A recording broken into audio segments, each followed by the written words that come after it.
Hey everyone, good to have you with us for another edition of UFC Ultimate Insider. I'm Megan O'Leary. Recently, the UFC made its hard-hitting return to Dublin, where some of Europe's top young fighters once again stepped up and showcased formidable talent. However, out of all the continent's rising stars, perhaps none bears more promise than Ireland's own Conor McGregor. For the opposition, McGregor's quick wit and powerful left hook have proven to be inescapable, a fact the featherweight sensation attributes to his Irish roots. Conor McGregor has just been on fire over in Ireland and in the UK. You want a fun guy to watch, he's your guy. Out of Conor's 12 wins, 11 are knockouts, and he almost did it again. Look at that uppercut.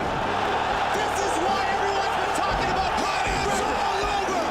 Conor McGregor, another first-round win. Dana, 60 G's, baby!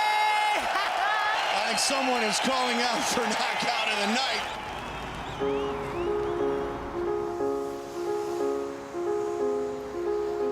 I was working as a plumber, had an okay little trade for myself. I hated it, and I quit one day. My mum and dad were worried about me, and I didn't know what I was going to do with my life. Well, I don't do the cooking. There's going to be no extravagant meals today. Over time, they saw what I saw. They saw what I was showing them. You know what I mean? I was showing them that I have something here. You know what I mean? My little niece dancing, I'll take something from it. You know to get him to go in the wake him up in the morning and get him up to go was an absolute nightmare. The boxing kind of gave him a complete different outlook. One of his early fights, they had a stand-in who was an Eastern European guy. And I saw this guy coming out, ex-Special Forces from Russia. And then Conor came out. And I knew at that moment, and that was a defining moment for me. Boy become man. And when he won the fight, I knew that was it. That's what he was going to be, you know. I was literally, for the whole of my childhood, the opponent. Like, I would be sitting, minding my own business, watching telly, flicking through the channels, and he'd come in and be like, Conor McGregor, and he'd like bounce off me, and then I'd like get me legs up in the air and be like, leg. Yeah. Have you heard any more about having to go away? It's about 2 months after I met Conor, he had his first MMA fight. I always saw, even from then, the dedication that he put in, and we'd be driving home from his gym sessions and listen to the music, and he'd be saying, no, I'm gonna make it, and talk about his dreams, and we just always knew this would come, so it's great to see it come now into real life. So.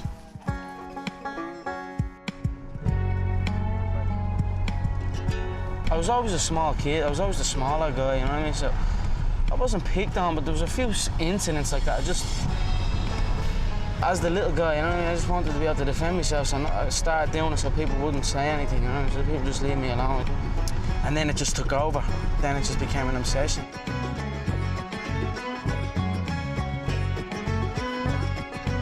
Ireland has a long history of combat sports stars, you know.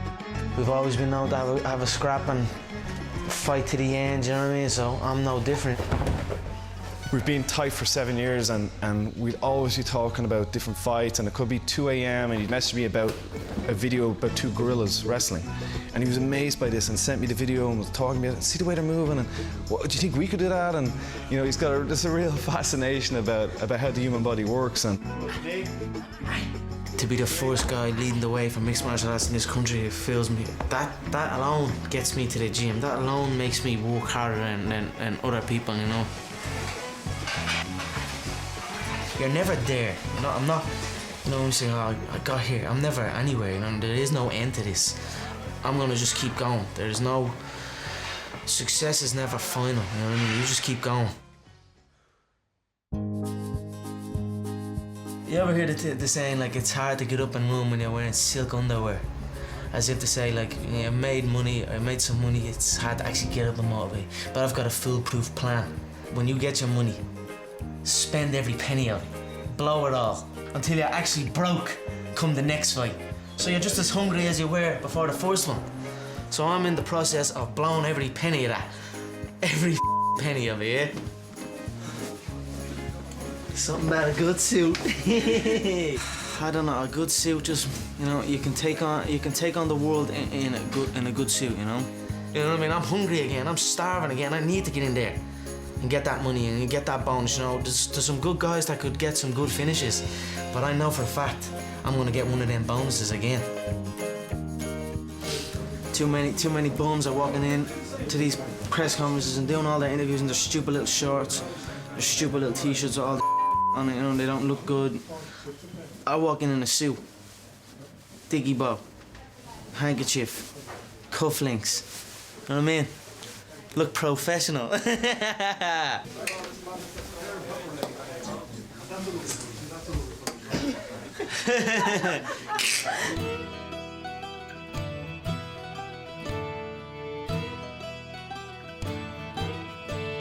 What's a camp? You take a set group of people, go to a certain location, and you're building up this big event, this one event, you know, you're putting it on a pedestal that's not. This to me is just another day. All right, first two, go at it. Let's do it. I'm gonna walk in there and do what I do every single day.